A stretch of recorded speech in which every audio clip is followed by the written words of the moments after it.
गइल राखी के त्योहार हो, त्योहार हो, देख आई गइल त्योहार, आई गइल राखी के देख त त्योहार। इहे हवे भाई बहिन का देख प्यार, अरे आई गइल राखी के देख त्योहार, आई गइल राखी के देख त्योहार। अरे इहे हवे भाई बहिन का प्यार, देख रक्षा बंधन के तू राखी बनवाइली हो ना। भाई देख तू बहन के इहे चल जइह ना। आइल बा देख राखी के त्योहार हो, आइल बा देख राखी के त्योहार हो। भाई बहन का देख इहे हुए प्यार हो, भाई बहन का देख इहे हुए प्यार हो। देख बहनी अइली थाली देख सजाई के, देख रोरी हल्दी अक्षत देख लेके अइली उ। दिया बत्ती देख लेके अइली सजा के, दिया बत्ती लेके अइली सजा के।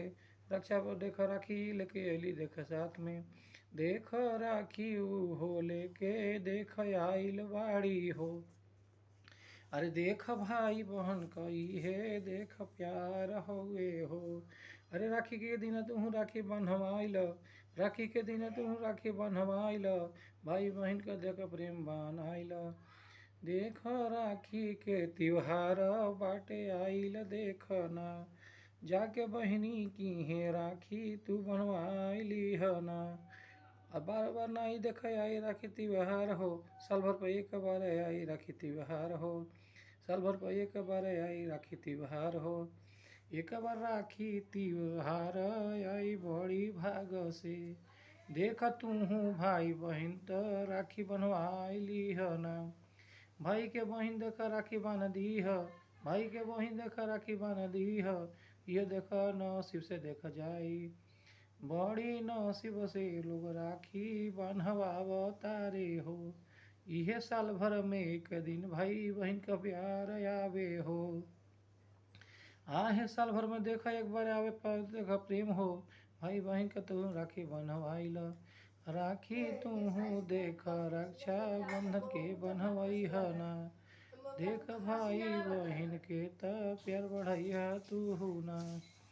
राखी के देख आइल बाटे त्योहार हो, राखी के देख त्योहार हो। भाई बहन का देख ये हो प्यार हो। राखी के त्योहार देख हो आइल बाटे ना। राखी तू देख भाई जाके बनवाइली है ना।